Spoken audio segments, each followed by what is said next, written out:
10वीं कक्षा का विद्यार्थी हूँ और मैं उस देश का नागरिक हूँ जहाँ छत्रपति शिवाजी महाराज, सम्राट अशोक, महाराणा प्रताप जैसा राजा था।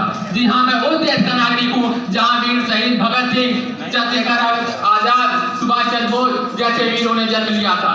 जी हाँ, मैं उस देश का नागरिक हूँ जहाँ Aryabhatta, CV Raman, Kalpana Chawla, missile man of India, doctor APJ Abdul Kalam जैसे वैज्ञानिकों ने जन्म लिया था।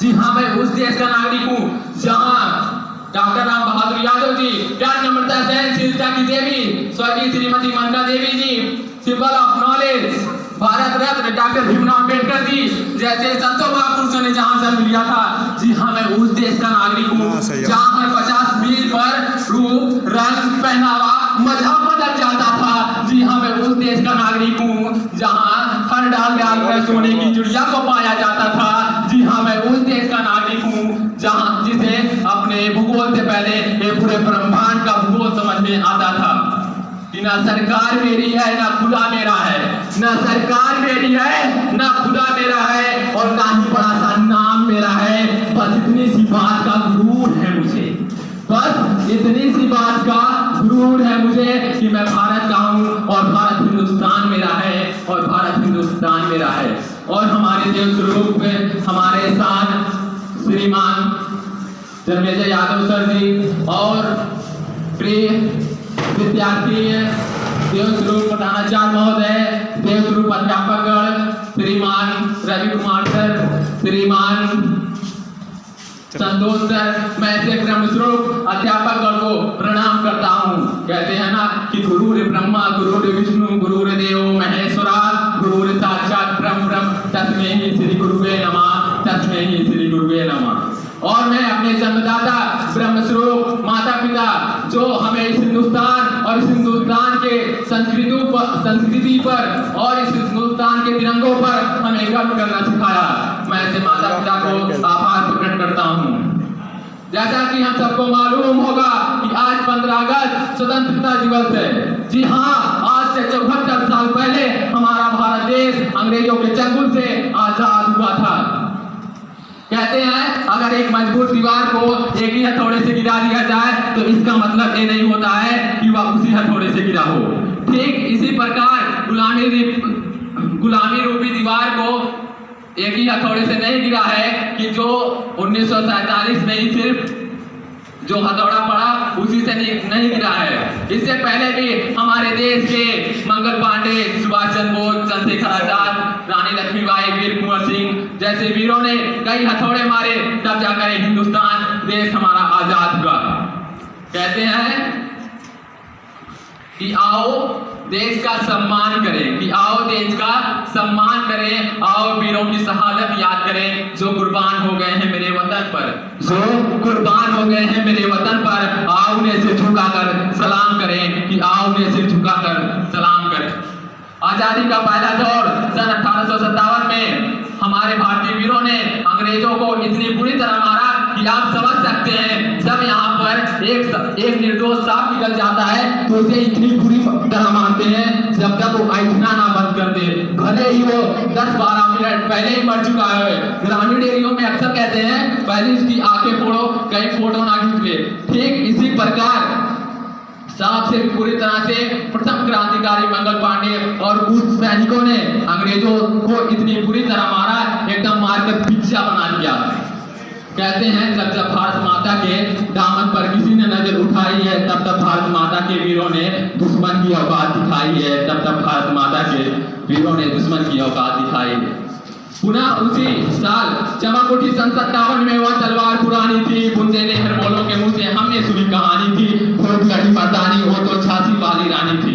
हम सबको यह मालूम होगा कि हिंदुस्तान की 23 साल की नववधू जिसने अपने नवजात शिशु को अपने पीठ पर बांधे, दोनों हाथों में तलवार लिए, दांतों तले वलकर दबाए गए कि हम अपनी आजादी को हरगिज़ मिटा नहीं सकते हैं, कि सिर कटा सकते हैं, कि सिर कटा सकते हैं मगर सिर झुका नहीं सकते हैं, मगर सिर झुका नहीं सकते हैं। और हम हिंदुस्तानी के लिए लड़ते लड़ते शहीद हो अपने आप को कर बैठी कि घायल होकर गिरी सिंघनी उसे वीर गति पानी थी, घायल होकर गिरी सिंघनी उसे वीर गति पानी थी, दिखा गई पथ जो हम हिंदुस्तानी को सिखानी थी कि तेरा स्मारक तू ही होगी, तू खुद आमिर निशानी थी, बुंदे कहानी थी। खूब लड़ी मर्दानी हो तो झांसी वाली रानी थी। और हमारे हिंदुस्तान के जाबाज वीर जिनका नाम सुभाष चंद्र बोस था, जिनका जन्म 23 जनवरी 1897 में हुआ उड़ीसा की पावन धरती पर। इन्होंने एक जुनून भरा नारा भी दिया कि तुम मुझे खून दो मैं तुम्हें आजादी दूंगा। लेकिन सबसे बड़ी बात यह है कि इनके विद्यार्थी जीवन से ही देशभक्ति का ज्वाला उबल रहा था दिल के अंदर।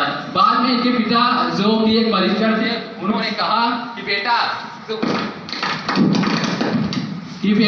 ICS इंडियन सिविल सर्विस की तैयारी कर ले। पिता की बात हालांकि उस समय मान लिए और इंडियन सिविल सर्विस की तैयारी करने लंदन चल पड़े। और जो कि पढ़ाई 4 सालों की थी, किंतु इतना तेज तर्राक और इतने बुद्धिजीवी थे कि 4 सालों की पढ़ाई 7 महीने में ही कर लिए और रैंक होल्डर भी बने, जिसमें से इनका 4था रैंक आया। तो बाद में इनके अंदर एक फीलिंग आई कि मेरा देश लूट रहा है अंग्रेजों ने और मैं बैठकर मौज काटूं इन्हीं के साथों में। तो इन्होंने सन 1921 में ICSE की नौकरी त्याग कर दिया। हालांकि उस समय इनके पिता बोले कि बेटा नौकरी मत छोड़, जाने दे, नौकरी मत छोड़। लेकिन कहते हैं ना, जब देश प्रेम का 16 दिन में घर कर जाता है तो सारा ही संसार के सुख फीका नजर आता है, सारे ही संसार का सुख फीका नजर आता है।